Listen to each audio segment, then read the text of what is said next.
Ayun. Wala, nakadugbungay sa default eh. Ayun. Tsaka yun. Tsaka yan. Ayun.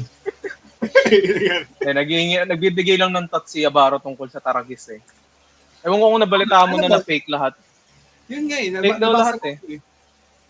So ano siya, parang may usapan yung may tatay. Parang ganun. Parang ganun na, patatatuan ka namin pero pagdating ng April 1, magmumukhang bigla ka nagpatato. Parang ganun. May video na nilabas sa may-ari eh. Ewan ko kung napanood mo na. Kasi may nakita din yung may nakita din yung pruweba na parang matagal na may connection yung dalawa. Last year nga may video nga na na parang may viral video yung Taragis na nagpa-contest siya. Tapos andun si Mang Ramil. Sumali rin sa parang pa-contest sila. Pero legit talaga yung kondisyon ng anak niya. Na yung may special needs talaga. Yun nga eh, kasi magmula nga nung nilabas na fake daw, parang scripted lahat. Parang yun nga, sinabi ko kanina rin na magdataka ka rin kung totoo ba talaga yun. Totoo ba talaga special needs? Baka mo lang yan, paid actor lang rin. Mga ganun. Ayun nga eh. Kung hindi paid, topa lang na mga kapatid. Kung saan. Yung kapitbahay lang yata nila yan, mga ganun. Parang ganun. Anyway, yun nga. Ano daw nangyari? Bakit daw tayo nawawala? Puro daw memes na lang nasa page daw ng DDF. Simulan natin sa 2022. Tagal na. Tagal na. Ganun ba tayo matagal na wala? Basta alam ko, medyo nag-slow down din, medyo uminto ako konti. May priorities and shit. Tapos sumunod, kayo din, Side Hustle. Unpredictable 2022 eh. Feel ko natapos na talaga ang pandemic eh. Feel ko talaga natapos na ang pandemic nung bumalik na lahat sa normal. Yeah, hindi sa pandemic din eh. Pero basta ang alam ko, halos lahat na yun, Side Hustle nung mid-2022 eh. Inflation naman ang problema eh. Which is, I admit, talagang inflation kaya talagang mahirap na utang trabaho ngayon. Sobrang daming bayaran. Ang mahal nga ng kuryente. Ngayon kung magkano ang kuryente nyo, sa akin, napipilitan akong di mag-aircon kahit sobrang init eh.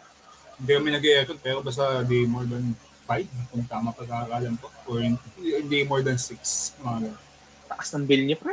Kaya ba, magkano ang bill mo sa kuryente?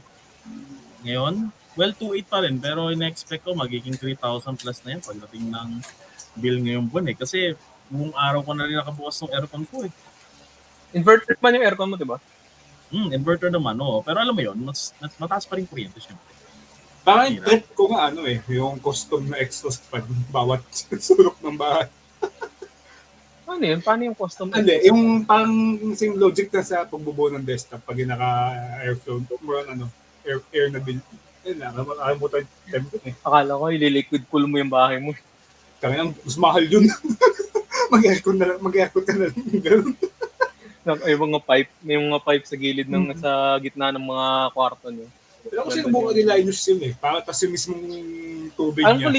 Alam ko liquid cool nun yung computer, tapos kinonekta lang yan sa water system niya. Diba? Hindi, pero yung kung tama pagkakalala ko, yung mismong tubig niya nagagaya yung swimming pool.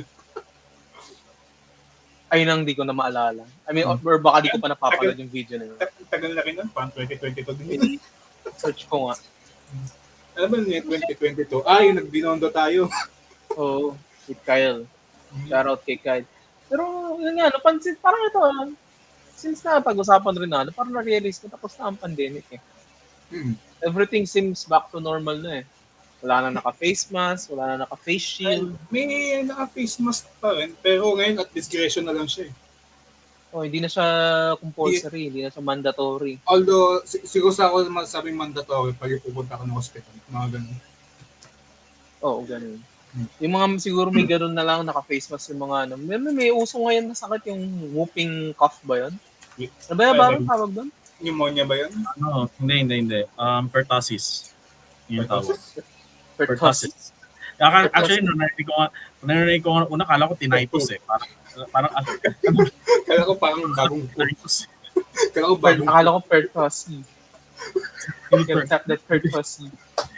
Ano siya eh, parang alam mo yung shell shock sound, parang akala ko, ay, sumali na siya shell shock ng mga bata, ganun ba? Sorry. Hindi, sa isip ko, bago po si Joke na naman. Di ba alam mo yung sa Band of Brothers, yung sumabog yung, yung landing boat nila, tapos yung tunog niya si Kaito Banks. May tawag doon, diba? May tawag doon. Tinaitos yung tawag, tinaitos. Ayun.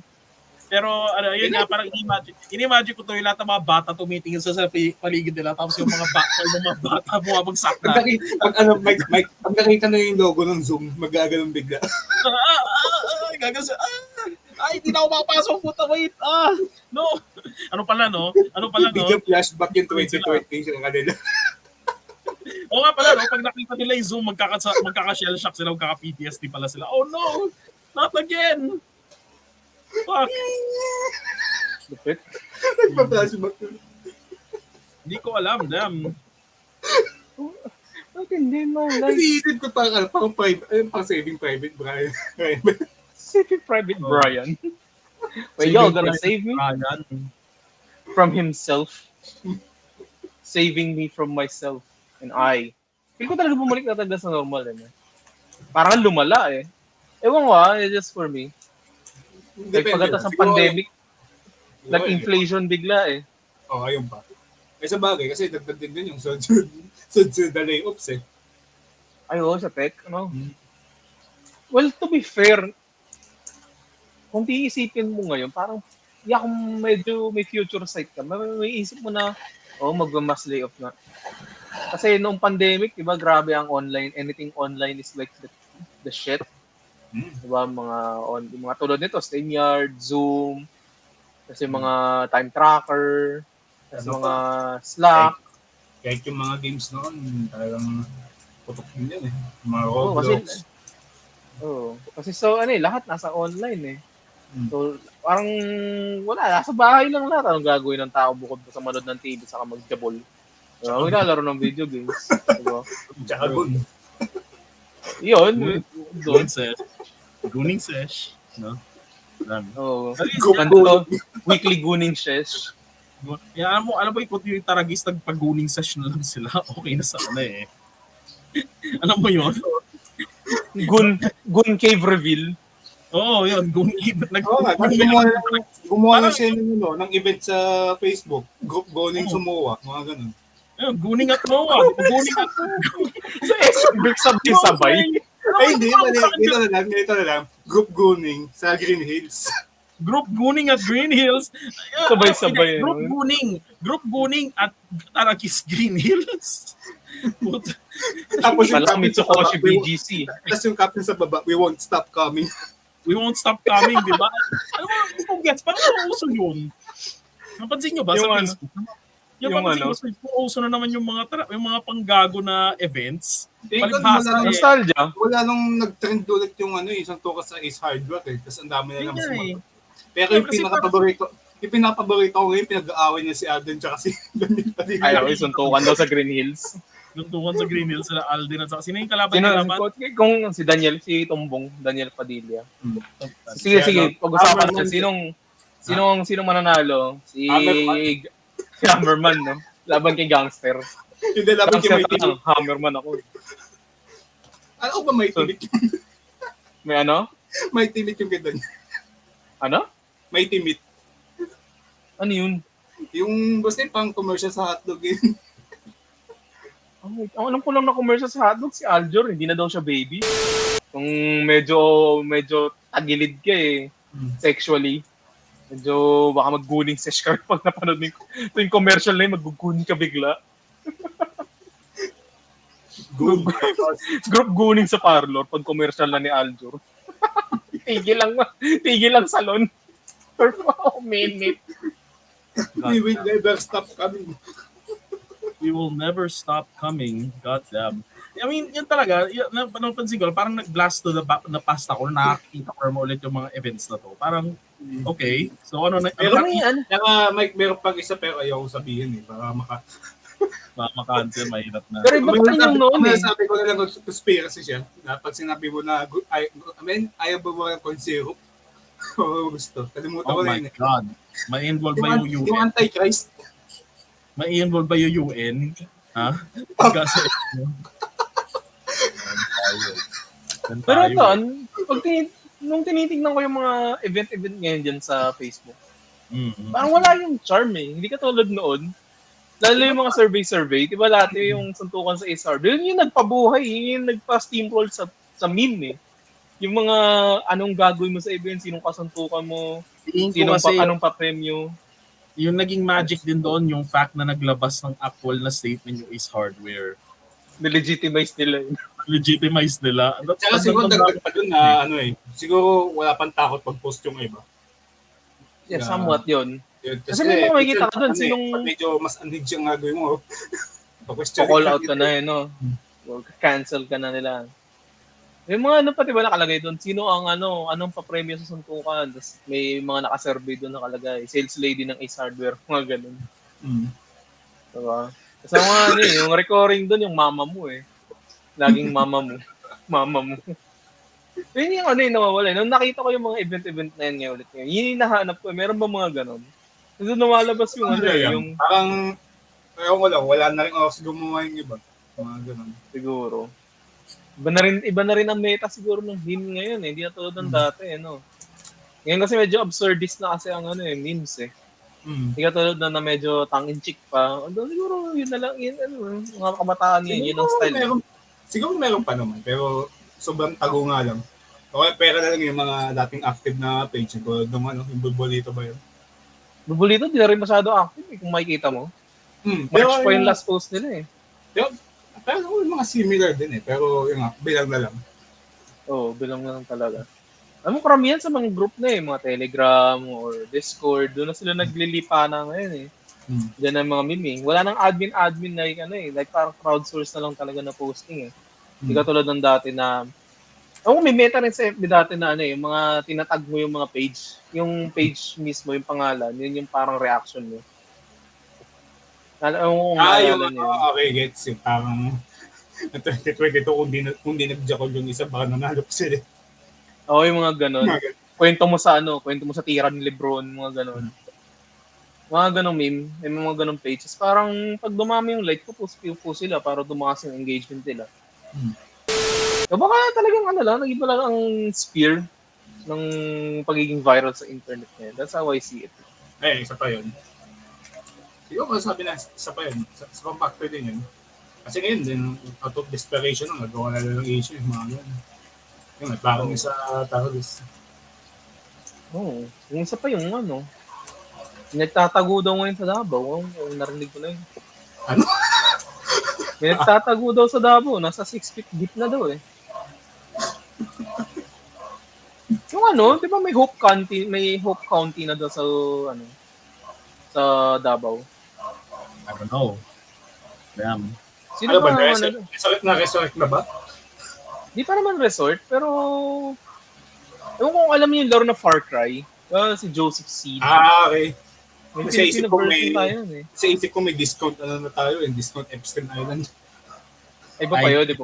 Island. Iba naman yun, bro. Grabe naman yun. Medyo, that's kinda, that's really up there. Tawa lang kasi ako sa sa recent na video ni Kibuloy. Sinabi niya, "You will never catch me alive." Baka magkatotoo, pare. Wag naman sana. Ganun. Yun yun Alam mo, feel ko talaga baka mauwi sa Wacom Siege to eh. Yun nga, yung sinasabi, yung gusto kong sabihin sa kanya, pare, careful, baka may magkatotoo yan.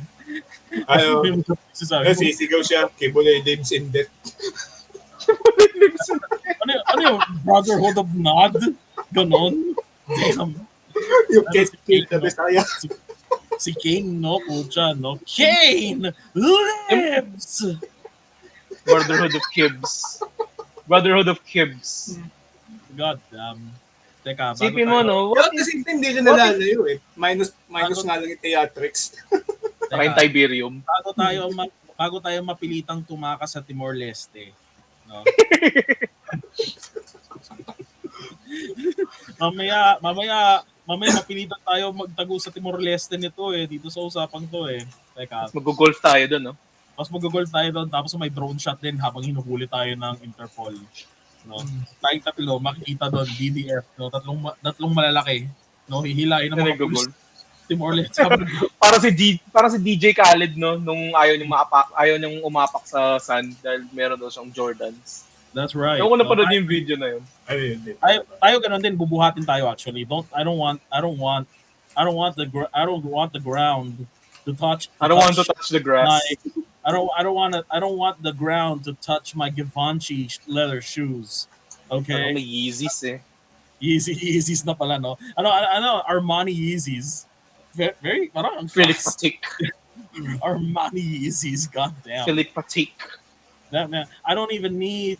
I don't give a shit if I go blind. I don't need to see the price tag anyway. Yeah.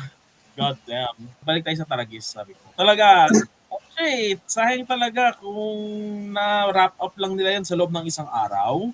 Yung drama na yan. Parang at end of the day, no, pinakita na joke lang pala. Ganun. Sana ganun ginawa nila. Natipong kasi maganda yun eh.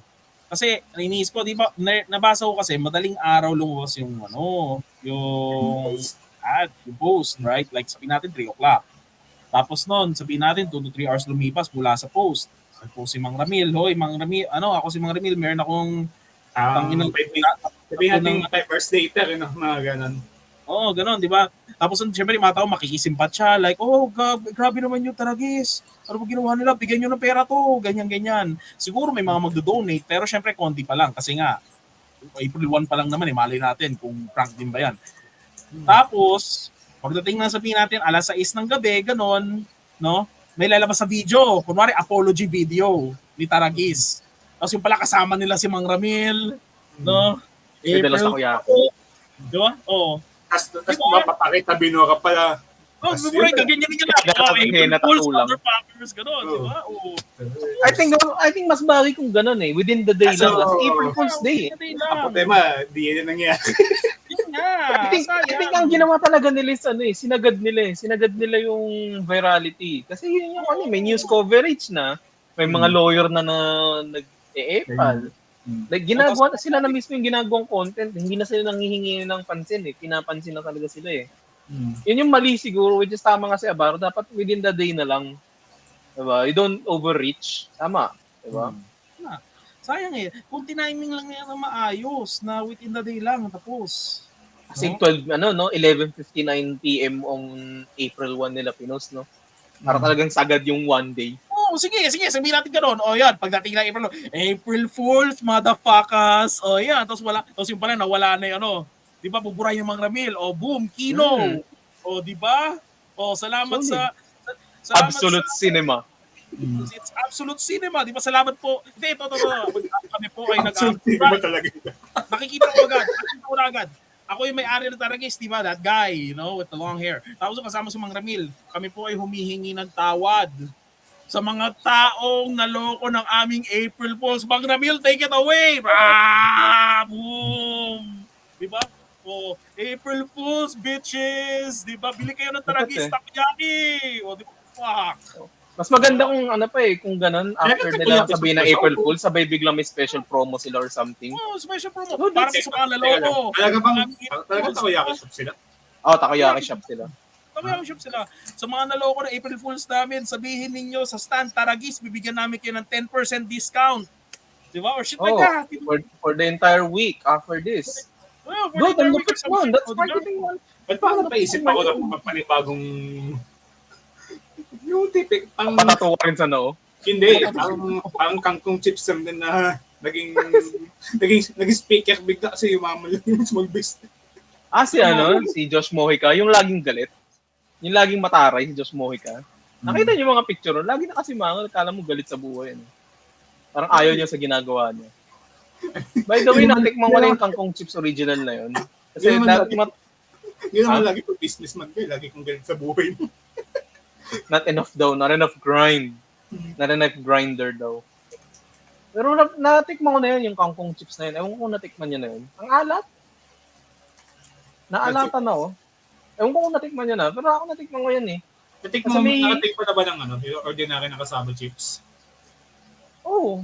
Kung ikukumpara mo doon, mas maalat. Para ko lang. Kangkong chips ni Mojica. Tinry kong bumili one time kasi tumambay ako sa isang gas station dito sa amin. Tapos, tambay, inuman konti. di napabili ako. Si curious ako, nakita ko, pinagtitripan yung may-ari nito ah.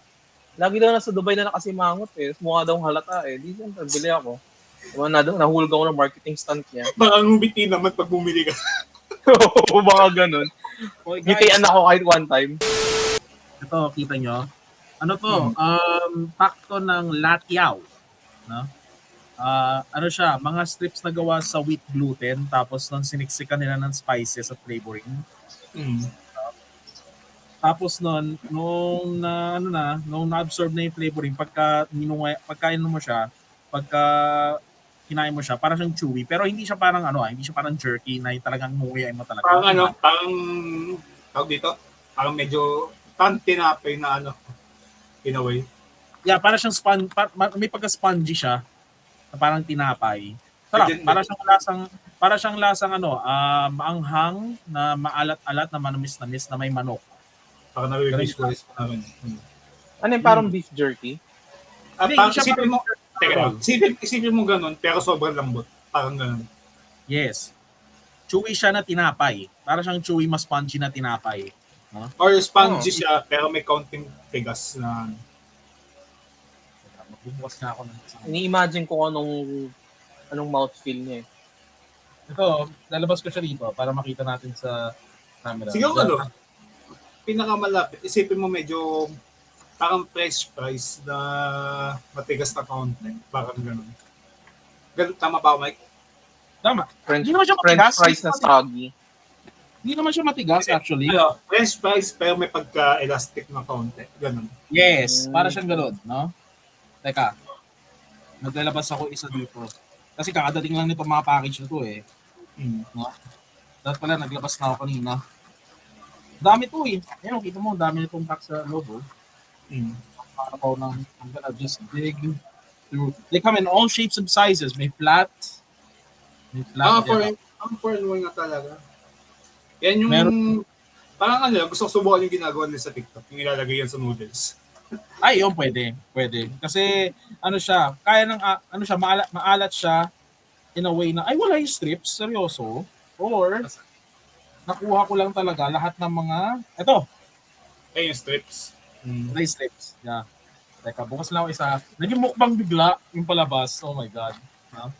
Dumating lang yung snacks.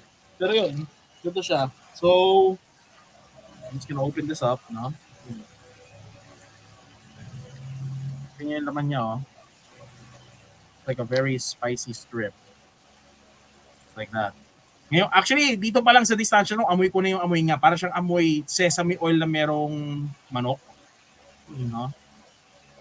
Tapos ang kinain na siya. Biglang nag-bookbang review tayo dito ah. Yun nga eh. Maganda to. Malupit yung DDF show para dyan eh. Variety. No? Variety show. Yan, chewy siya. Ayan. Yan siya. No? Meron nga yung dumating na bago eh.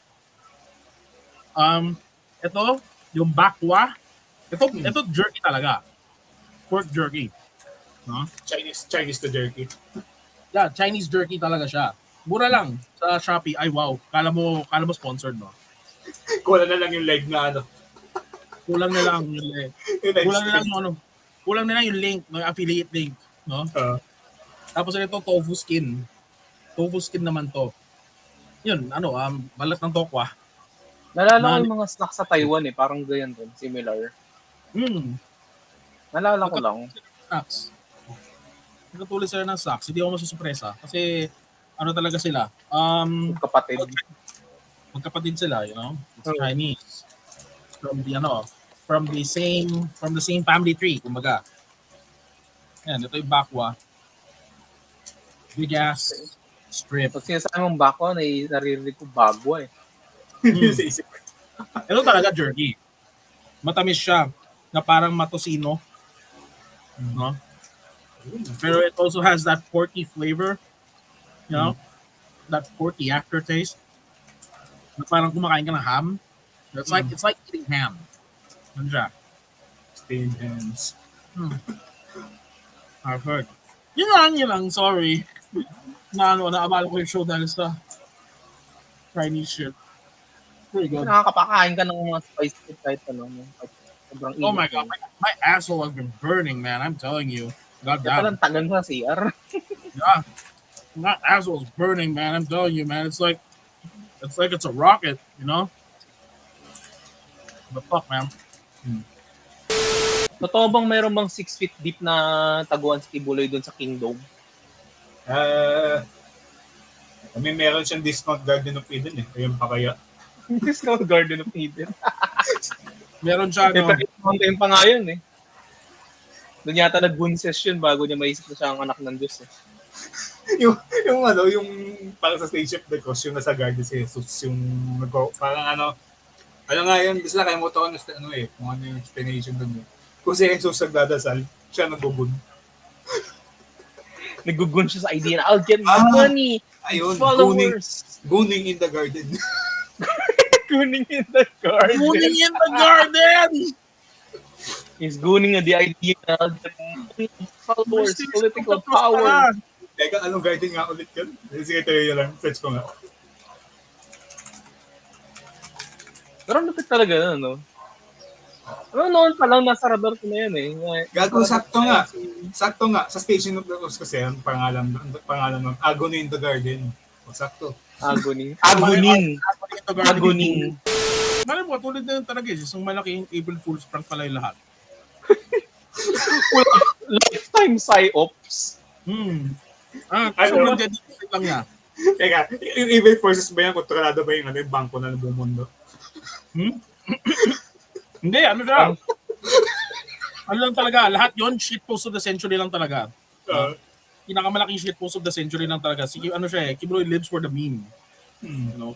He lives for the meme. Taka na, sa huling araw, sasabihin niya, April Fools, motherfuckers. Ano ba yung live by the sword, die by the sword? Ano? Live by the sword, die by the sword. So, live by the meme. Live by the meme, die by the meme, di ba? Oh, he became the meme, di ba? Oh. Dedication. He's on a tour. No? He's on a tour. Ano siya, total dedication to the craft. Gawa niya. Imagine mo nga naman, di ba? I mean, there's one thing na gumawa ka ng parang sekta ng Christianity or Muslim or whatever. Pero mas matindi yung you calling yourself, you're the God. You're the manifestation of God. Siyempre, kung gusto mo maniwala tao sa'yo, go big or go home. Diba? Lupit eh, no? Like, Pero at the same time, napakalupit na LARP eh. Diba? Yeah, the biggest LARP ever. Diba? Well, maniniwala sa'yo if you don't have the confidence to try to. Siguro na humble siya. Dapat sana God Emperor yung title niya. Pero Imperium of Mankind sa Davao pala. Yung prayer mountain pala yung Mount Himalayas. Pamala niya, God Emperor pala yan. okay, siguro nakabasa siya ng Codex ng Warhammer. Tapos na-inspire doon. Yun lang pala yung dahilan, no? Parang katulad ng mga Rizalista, nagbasa lang Il Filibusterismo and they were like, nah, we cannot, you God and shit. You the God. Pare. Baka mamaya siya yung God Emperor pala, di natin alam. God Emperor. Kasi parang kulang siya ng confidence nakikita ko rin yung rason eh. Kasi sabihin natin dito to yung Christianism. Yung Bible parang malaking hit piece lang yung sa Roman Empire. Di lang siguro hit piece. More like parang collection of stories ng mga taong medyo... Isa pa yun. Pwede rin. Tsaka, collection ng kwento ng mga, medyo sabihin natin mga shamanist or mga religious type people. Parang gano'n. Philosophers of that era. Tandaan yung mga tandaan na yung Kristyanismo, reforma siya ng Judaismo. Yung Judaismo, basically, Old Testament. Yung Kristyanismo, lahat ng New Testament with all the stories of the 12 apostles, di ba? Sabi nga ng isang battle rapper sa US Christianity is, the New Testament is basically the shitty sequel of Judaism. Sabi. So, basta ang framing niya dun we made the original, you guys made the shitty sequel. A phony sequel. Something like that.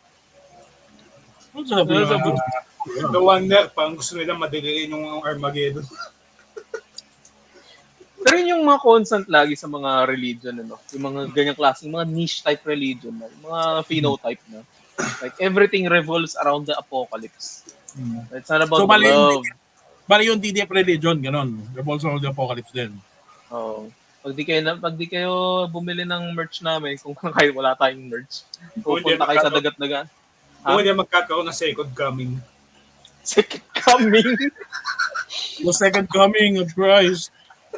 from the net. Second coming of the net. mga Jokul Pino, mga Jokul terms mo na, ang lupit ngayon Ngayon nag-ipong ka. Pero ikaw ang lupit no? Kasi noon may na magbasa na ako before yung Heaven's Gate, bukod sa Waco Siege yung Jonestown, yung Heaven's Gate talaga tumatak sa akin yun Dahil lang sa comet. Dahil lang sa isang comet. Dalawa yun yung isa pang ng suicide na kulto. Yung Jonestown, Jonestown, yun? Jonestown. Yung Jonestown naman yun. Parang, hindi ko masyado alam ang pinaka-context, pero ang pagkakaintindi ko is parang may binangga na sila may binangga sila na government official. Tama, siya, yung parang yung may bumisita na Senador ba yun? may namatay na senator o congressman, tapos nung pagkamatay nung binalita Tapos sa nung- Tapos nung parang huhulihin na yung si Jim Jones. Jim Jones yung pangalan nun? Tama ba? Tama. Parang, this is the time, we're gonna suicide. We're gonna do a Hitler here. We're gonna die in the bunker. Yung ganun moment. We're gonna caught alive. Feel ko pag lumalaton kay Bully, baka gano'n yung gawin nun. Pucha, sana hindi. Ito pala yung tofu skin. Sarap ba? Parang interesting yung tofu skin. I like tofu. Tofu ba yun o foreskin? Chinese foreskin. God. Look at that. All right, guys. Thanks a lot for listening to the DDF show. Nagkakainan lang kami dito. No? Cut natin Mabilis ang konti. episode lang. Plastic lang kakainin ko. Ako, ito. Mac. Make Mac. Kakain ko lang kanina. Tingnan namin kung magkaka-episode ulit. Kung, Give us the motivation. Tsaka free time. Well, anyway, stay woke. Stay woke, stay safe, and don't do drugs. Sometimes, huwag ka lang pakulit. That's right. All right. See you later, guys. Damn. Or maybe soon. Or Maybe soon. maybe next quarter or next... Isipin nyo Japan vlogs to ni Max Moto. Next 5 years ulit ang episode.